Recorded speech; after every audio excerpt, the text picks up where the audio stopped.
For over 65,000 years, this land has been known, named, sung, and walked. Not a blank slate, but a living continent held in story, spirit, and in the soil itself. The history of Australia did not begin in 1770, nor in 1606. It stretches back tens of thousands of years to the first peoples of Australia, whose cultures are the oldest continuing civilizations on Earth. And yet, for centuries, the myth persisted. Australia was discovered by Europeans, that it had been found. But what does it really mean to discover a place that's already inhabited, already deeply known? In this video, we're going to unravel the many layers of Australia's discovery, from the world's oldest living culture to Dutch cartographers and to British claims of possessions. We'll explore not who discovered Australia, but how the story of Australia has been told and retold. Let's go back to a time before the pyramids, before Stonehenge. Let's go back to before written language was a thing. Australia's first people arrived on the continent 65,000 years ago, possibly even earlier based on archaeological discoveries made in a rock shelter in the Northern Territory, which is the oldest confirmed site of human habitation in Australia. The people living on Australia were not nomads simply lost at sea. They were purposeful travellers crossing treacherous waters from present-day Indonesia using simple yet seaworthy vessels. And once there, they flourished. They developed a complex spiritual system, ecological knowledge, and developed oral stories. And once they were in Australia, they began to flourish, developing complex spiritual systems, ecological knowledge, and oral histories. Aboriginal Australians didn't just live on the land, they sang it into being. Through songlines, they navigated vast distances, not with compasses or maps, but with memory and rhythm. They weren't just songs, they were detailed oral maps passed through generations. At the time that Europeans were painting on cave walls, Aboriginal people were cultivating yam fields, managing fire regimes, and creating vast cultural networks.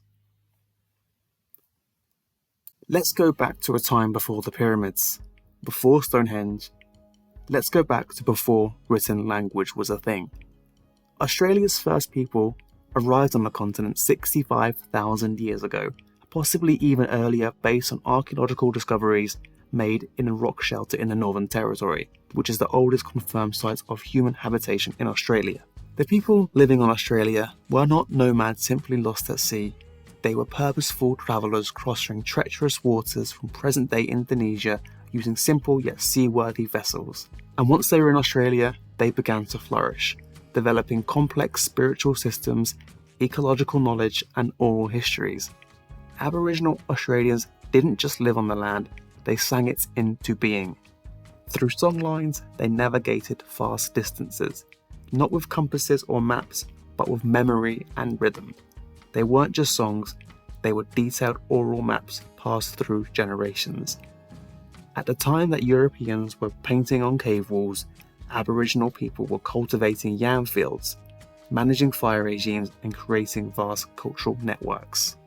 Australia may have been isolated, but it was never invisible. Long before Europeans realised Australia was a thing, the Macassans, who were fishermen and traders from Sulawesi, made annual voyages to northern Australia, where they came to harvest sea cucumbers, which were prized in Chinese markets. These traders would establish seasonal camps on the beaches and traded with the Yolngu people, forming respectful, mutually beneficial relationships. Linguistic and cultural exchanges followed. Words like Balanda, which means white people, in Yolngu come from the Dutch Hollander, possibly via Macassans, who encountered Europeans elsewhere. There are also controversial claims, though still debated, that Chinese, Arab, or even Portuguese explorers may have seen charted parts of northern Australia as early as the 1400s. But the Macassans? Their presence is widely accepted and recorded, not in ship logs but in bark paintings and in songs. The first recorded European landings in Australia wasn't the British, but it was the Dutch, in 1606 by William Janszoon, who was the commander of the Jufgen. He sailed along the Gulf of Carpentaria and landed at Cape York over 160 years before Captain James Cook caught sight of the eastern Australian coastline. Janzoon's logs noted clashes with indigenous people and a rugged, unfamiliar coastline. His descriptions and experiences of the region would discourage other people from exploring the area. However, the Dutch themselves though would still persist, and between 1616 and 1644 they charted much of western and northern coastlines of Australia. In 1616, Dirk Hartog left behind a pewter plate at Shark Bay, Australia's first known European artefact. Cartographers in Amsterdam named the continent New Holland, and for decades that is what it was called in European maps. However, the Dutch never colonised Australia. They saw the land as barren, far away and economically uninviting. The person most attributed with the discovery of Australia, a term which is now a bit dated, is Captain James Cook, who in 1768 was sent by the British on an official voyage. First to observe the transit of Venus, and then to search for the rumoured southern continent. The rumour of a southern continent dates back as far as ancient Greece, who believed that there should be an equal southern landmass to match the northern landmass. This was called Terra Australis, and this is how Australia gets its name from today. The Dutch will have, of course, discovered this before the British, but given their description of it being barren and empty and uneconomically inviting, they would have dismissed this. However, in 1770, when Cook landed on Botany Bay on the east coast of Australia, he saw a very different Australia than the Dutch did. Unlike the Dutch, Captain Cook meticulously charted over 2,000 miles of coastline, gathering botanical, zoological and geographical data. And on August 22, 1770, at Possession Island, Captain James Cook formally claimed the east coast of Australia for Britain, naming it New South Wales. This was a symbolic act, not yet backed by colonisation, but it marked a turning point. Now, Britain had eyes on Australia. In 1788, 18 years after Captain James Cook's landing, the first fleet arrived from Britain. Not with scientists or sailors, but of course with convicts.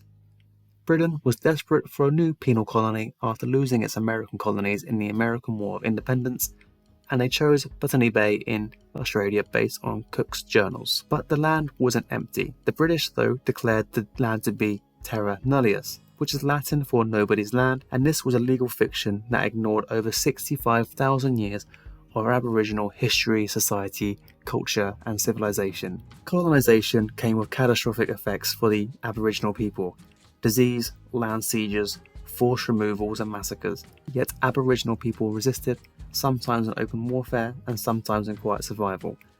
The effects of colonisation on Aboriginal people are long-standing and can still be felt today. The story of Australia's so-called discovery didn't end or start with colonisation. It left legacies that are still being lived today, in land rights struggles, national debates and intergenerational trauma, but also in resistance, renewal and resurgence. In 1992, a landmark case challenged the very legal foundation of Australia's colonisation. Eddie Mambo spent a decade fighting in the courts to prove what his people had already known, that their land was theirs. And his case won. In Mambo v Queensland, the High Court of Australia overturned the terra nullius, which was the legal fiction that Australia was empty before the British arrival. This victory led to the Native Title Act of 1993, which finally recognised Indigenous Australians' right to traditional lands. It was more than a legal win, it was a moral reckoning for many people. Every year, on January 22nd, Australia marks the arrival of the First Fleet in what is called Australia Day. However, for many people, especially Aboriginal and Torres Strait Islanders people, it is not a day of celebration. For them, they can see it as a day of mourning and a day that marks the beginning of dispossession, violence and systemic injustice. For them, they call this Invasion Day. This is why thousands gather annually to protest and commemorate Invasion Day, not calling it just to change the date, but also to change the nation's story. In 2017, Indigenous leaders from across the continent gathered at Uluru to offer a path forward, a voice to Parliament, treaty and truth. They delivered the Uluru Statement for Invitation for National Healing. It called for a First Nations voice to be enshrined in the Constitution, not just symbolic but structural. In 2023, a national referendum to establish this voice failed, a painful moment for many. Australia's history is not a tale of discovery. Australia was mapped, claimed, then renamed, sure, but it's always been known. For tens of thousands of years, Australia was known and cared for by its first peoples. Their knowledge systems, languages, and stories have never been lost, but have largely been ignored. When European explorers arrived, they didn't find an empty continent, they stepped onto sovereign land rich with lore, memory, and meaning.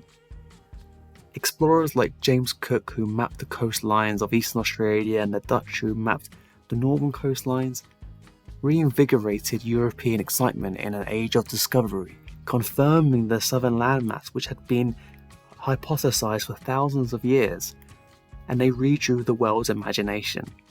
But their discoveries did come with consequences. To speak of discovery without acknowledging what was already there is only to tell half the story, a story that excludes and forgets. Today, as Australia continues to reckon with its past, one truth remains: sovereignty was never ceded, and history is not just what happened, it's what we choose to remember. That's all for this video. Hopefully you enjoyed it. Please let me know down below if you did, or what you thought about it, or what piqued your curiosity. I'm only doing these videos because I like history and I want to share historical things that I find interesting. So if you liked it, please consider liking and subscribing, and I'll catch you in the next one. Later, bye!